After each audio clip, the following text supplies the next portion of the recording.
ओम नारायण नारायण नारायण नारायण। सब मित्र को राम राम। दोस्तों, अभी हम रिव्यू करने वाले हैं शिवशास्त्री बालबुआ का। कल 10 फरवरी को कुछ लिमिटेड स्क्रीन पर इसे थिएटर में रिलीज किया गया है। हमारे यहाँ पर तो इसे एक भी शो नहीं मिला था, तो मैं इसे देखने के लिए दूसरी जगह गया था। वैसे केवल ये एक ही फिल्म नहीं थी, इसके साथ ही मुझे दो और फिल्में भी देखनी थी। एक तो स्टीवन स्पीलबर्ग द्वारा दिग्दर्शित द फेबलमैन्स और दूसरी टॉम हैंक्स की अ मैन कॉल्ड ऑटो। उन दोनों का भी रिव्यू मैं जल्दी ही अपलोड करने वाला हूँ। शिवशास्त्री बालबुआ के राइटर और डायरेक्टर है अजयन वेणुगोपालन, जो मलयालम फिल्म इंडस्ट्री से है और इससे पहले उन्होंने कुछ मलयालम फिल्मों की कहानी लिखी हुई है और एरोस नाउ के लिए मेट्रोपार्क नाम की एक वेब सीरीज के 2 सीजन्स को उन्होंने डायरेक्ट किया है। और शिवशास्त्री बालबुआ उनकी पहली फीचर फिल्म है एज राइटर और डायरेक्टर। इस फिल्म में मुख्य भूमिका में है अनुपम खेर, नीना गुप्ता, शरीफ हाशमी, जुगल हंसराज, नरगिस फाकरी आदि आदि। फिल्म कुल मिलाकर मात्र 2 घंटे और 12 मिनट की है। कहानी की बात करें तो एक रिटायर्ड बैंकर की ये कहानी है, जो रॉकी फिल्म सीरीज के बहुत बहुत बड़े फैन हैं। आज से 5 वर्ष पहले 2018 में मैंने हमारे चैनल पर रॉकी फिल्म सीरीज का रिव्यू किया हुआ है, पहले पार्ट से लेकर के 2006 में उसका जो छठा पार्ट आया था रॉकी बालबोआ। इस पूरी फिल्म सीरीज का 6 की 6 फिल्मों का मैंने उस वीडियो में रिव्यू किया है। 21.5 मिनट का वो पूरा वीडियो है। अगर आपने वो वीडियो अगर नहीं देखा तो उसे आप ज़रूर देखना। मतलब केवल रॉकी फिल्म सीरीज को अगर आप पसंद करते हैं तो ही नहीं, पर फिर भी मैं आप सभी को सजेस्ट करूंगा कि हमारा वो रॉकी फिल्म सीरीज का रिव्यू आप अवश्य देखना। और मैं पर्सनली भी अगर बताऊं तो रॉकी फिल्म सीरीज मुझे बहुत बहुत ज़्यादा पसंद है। उसका हर एक कैरेक्टर, मैंने उस समय भी कहा था 5 वर्ष पहले कि रॉकी फिल्म सीरीज का हर एक पात्र इस प्रकार से, अगर आप इस सीरीज को देखेंगे ना तो आपको वो हर एक कैरेक्टर अपने परिवार का हिस्सा लगेगा। और कुछ ऐसा ही मैंने इस पूरी सीरीज को देखते हुए फील किया था। और इस सीरीज की सभी 8 फिल्मों का भी हमने रिव्यू किया हुआ है। मतलब 2006 की रॉकी बालबोआ जो छठी फिल्म थी, उनका एक ही वीडियो में रिव्यू किया और क्रीड 2 का अलग अलग मैंने रिव्यू किया हुआ है। तो मैं भी पर्सनली इस सीरीज को बहुत पसंद करता हूँ।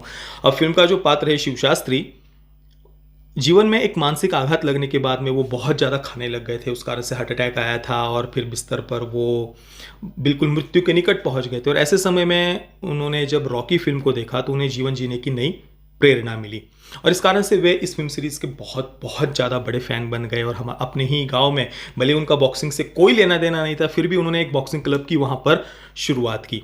और अभी रिटायर होने के बाद में वे अपने बेटे के पास अमेरिका आ गए हैं और वहाँ पर अपनी रिटायरमेंट के बाद का जीवन अपने बेटे के साथ में वो जीने वाले हैं। अब जैसा कि हम आसानी से प्रिडिक्ट कर सकते हैं, वहाँ पर अपने बेटे के साथ जो भी दैनंदिन जीवन होता है उसमें वो फंस जाते हैं और जीवन में फिर वो कुछ एडवेंचर करना चाहते हैं, कुछ अलग वो करना चाहते हैं। अब वहाँ पर जब वे इस अपने रोज़ के दैनंदिन जीवन में फंस गए थे तो बाजू के ही एक घर में एक घर में काम करने वाली महिला का पात्र है, नीना गुप्ता ने ये कैरेक्टर प्ले किया है। एक हैदराबाद से क्रिश्चियन महिला का ये पात्र उन्होंने दिखाया, एल्सा उसका नाम है, जो 8 वर्ष से वहाँ पर काम कर रही है। बहुत ही कम उसे पैसे दिए जाते हैं और वो भी सारे के सारे पैसे भारत में, हैदराबाद में उसके परिवार को भेजे जाते हैं।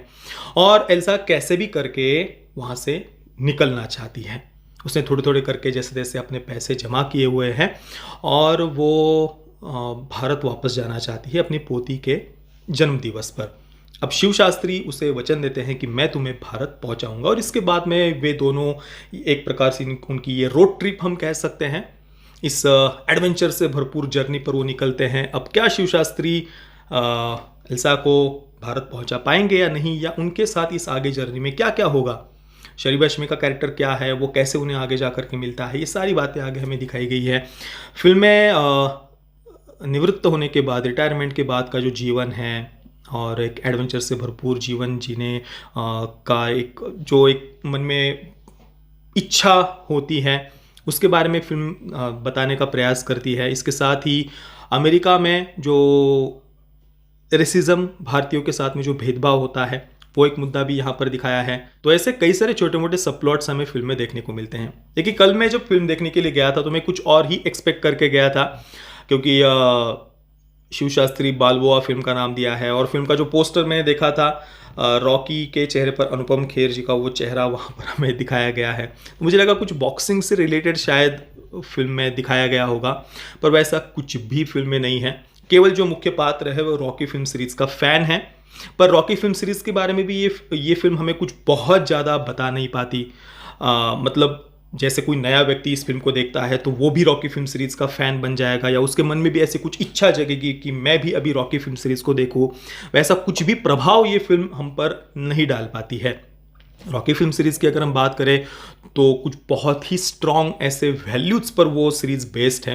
उन वैल्यूज को इस फिल्म के माध्यम से मैंने सोचा था कि शायद वैसा कुछ वो बताएंगे या कुछ, पर ऐसा कुछ भी यहाँ पर नहीं था। और ऊपर से शिव शास्त्री बालबुआ एक बहुत ही ज़्यादा स्लो फिल्म है। फर्स्ट हाफ में तो मतलब जो कैरेक्टर्स को इंट्रोड्यूस उन्होंने किया है, वो इंट्रोडक्शन इतना लंबा उन्होंने खींच दिया है, इतना लंबा खींच दिया है कि वो देखते देखते ही आगे फिल्म देखने की इच्छा ही हमारी चली जाती, क्योंकि कहानी बहुत ही ज़्यादा प्रिडिक्टेबल थी। जब एक रिटायरमेंट के बाद की लाइफ है तो सभी जानते हैं कि इसके बाद में कुछ ना कुछ वो अपने जीवन में एडवेंचर करना चाहेगा। मुख्य पात्र कुछ घर से वो चला ही जाने वाला है, और जब वो नीना गुप्ता, उनका एल्सा का जो कैरेक्टर वो जीवन में आता है तो उसके बाद ये बातें और भी ज़्यादा क्लियर हो जाती है। पर फिर भी वो पॉइंट आने में फिल्म में बहुत ज़्यादा समय लग जाता है। कुल मिलाकर फिल्म काफ़ी स्लो है और कुछ बहुत ही एक्सेप्शनल आप इस फिल्म से ऐसा एक्सपेक्ट मत करना। बाकी फिल्म का एक ही प्लस पॉइंट है और वो है परफॉर्मेंसेस। एक नरगिस फाकरी को अगर हम छोड़ दें तो बाकी सभी के परफॉर्मेंसेस फिल्म में बढ़िया थे। हालांकि जो डायरेक्शन और राइटिंग है वो हमें फिल्म में डिसअपॉइंट करते हैं। जो कुछ फनी सीन्स भी उन्होंने डाले हैं वो उतने नेचुरल नहीं लगते, उतने रियलिस्टिक नहीं लगते, और वो फोर्सफुली डाले गए फिल्म में लग रहे थे। और फिल्म का जो शिव शास्त्री का कैरेक्टर हो या एल्सा का जो कैरेक्टर है, उन दोनों की ही प्रति ना हम उतना कुछ खास केयर कर पाते हैं, या वो अपने जीवन में आगे क्या करेंगे ऐसी कुछ उत्सुकता हमारे अंदर उन दोनों पात्रों को लेकर नहीं जग पाती है। कुल मिलाकर फिल्म मेरे लिए तो बहुत ही ज़्यादा डिसअपॉइंटिंग थी। मैं शिव शास्त्री बालबुआ का दूंगा 4 आउट ऑफ 10 स्टार्स।